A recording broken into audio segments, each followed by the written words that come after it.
What does it mean to be 10 plus plus? Let's go take the food susceptibility quiz right now. Okay, so here we are at brightlineeating.com/susceptibility quiz. You can also just type in foodfreedomquiz.com. You're gonna type in your name and your email address and take the quiz now. So it's a really easy quiz. There's only 5 questions on it, and then they email you your susceptibility score. So let's take a look at mine. The first thing you need to do is think back to a 3-month stretch of time where your eating was at its worst. Because when we're in the food, we're in our worst. Answer these questions about how your eating was during that time period. So not right now. Right now, I would score extremely low on the susceptibility quiz because my food is in line really well. So let's give this a go. Question 1, my ability to control how much I ate. A 1 is never really faltered. I stopped eating when I was full. Sounds like my husband. And 5, being the highest, is it was practically non-existent. Once I started eating, I felt powerless to stop. That's me. I had out-of-body experiences where I would literally just be like watching myself eat and be like, why won't you stop? Put the fork down. Why are you still going? And I remember just like, stop, Krista, stop. And I just couldn't stop. So for me, that's a very easy 5. Let's move on to question 2. After eating a moderate amount of food, and then scale of 1 to 5 again, I nearly always felt satisfied, or 5, I practically never felt satisfied. I am a 5. There should be something higher than 5. This is where I say I'm a 10 plus plus. 5 is I practically never felt satisfied. When I reach a point of fullness in my stomach, it triggers my brain to eat more. It's like the fullness receptors are broken. And this is actually a symptom of binge eating disorder. That's why I self-identify as someone with binge eating disorder, because my brain is broken. When my stomach is full, it's like my body says, we need to eat more now. And it's like a broken signal in my brain. So I would be a 7 or an 8 out of 5 on this question. My cravings for specific foods were infrequent, quite mild if I had them at all, or they were frequent, powerful, and drove me to go to great lengths to satisfy them. I am a baker to the core. I would make whatever I was craving. I would make sure I had my favorite NMFs in the freezer. I would drive anywhere to get things. I am a 5. If there was something higher than a 5, I would be that. So we're clicking the 5 again. Question 4, the amount of time and energy consumed by thoughts of food, my weight, and what I had or hadn't eaten. It was either 1, was small, I didn't think about these topics much, or 5, was overwhelming. I thought practically of nothing else. Again, I wish there was a higher answer than 5, because that is all I did. If I was eating healthy, if I was in a good place, I was still completely consumed by it. Every bite I ate was on my mind. Between meals, I was thinking about what I was gonna eat next, or if I had eaten something bad before. Was I gonna need to exercise this off? What's the next diet? Is this the right thing I should be doing? Is this healthy for my body? Should I be taking supplements? Everything in my head, even when I was in a healthy place, was all consuming about food.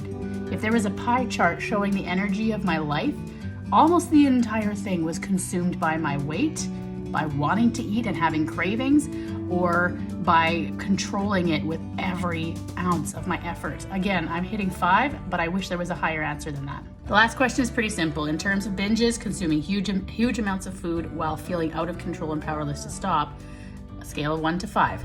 I may have overeaten occasionally, but never binged, or 5, I experienced frequent, severe binges all the time, almost daily. In those bad seasons, it was a daily occurrence. So we are hitting 5. Wish there was a higher answer than 5. All right, now we just hit next. Let me see what comes up. Boom, your susceptibility quiz results. Surprise, it's a 10. Now, obviously, like I said, I identify as a 10 plus, whatever, because if there was higher answers, I would rank them. That is a susceptibility quiz. So if you click the more information, it'll give you a bit more information about what that means for you, and then why or how knowing the score is empowering and how Bright Line Eating can help. And then there's a link here where you can click to learn more about Bright Line Eating. It is really important to know what your score is. And again, it's really important to be honest and rate that from a time in your life that you were at your worst. Because the reality is when we eat off plan, that's what we default back to. So right now, if I took this quiz in my state of mind right now, I would be literally ranking 1, 1, 1, 1, 1. Because when I'm doing Bright Line Eating, I'm really neutral. But if I have even one bite off plan, of sugar and flour, it's gonna hijack my dopamine receptors. I'm gonna go right back to saying more, more, more. There's a Norwegian expression that one of my Bright Line Eating buddies taught me, and it's much wants more. And it really summarizes the expression that we like to say of 1 bite is too many and 1,000 bites is never enough, right? It's never enough.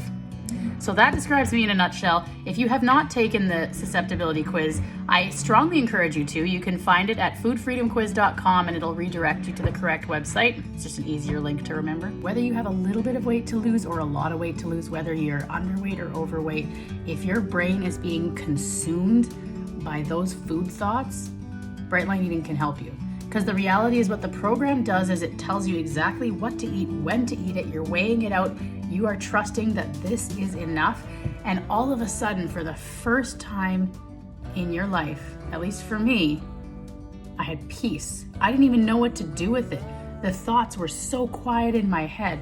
Those parts of me that were just all consumed with my diet, with my exercise, with my nutrition plan, with my supplements, all of that, all of a sudden they took a rest, and it was like, whoa, I could be a different person.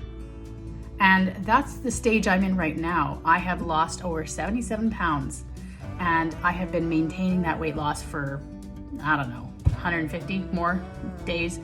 I'm well into it. I'm almost 2 years into my program, and I'm finding out who I am for the first time without the need to use 90 to 100% of my resources on this area of my life.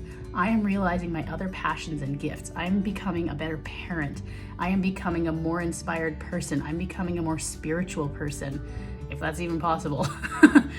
It's amazing. Bright Line Eating is life-changing. It is so much more than weight loss. So check it out.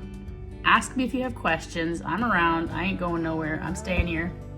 So hopefully I will catch you on the flip side.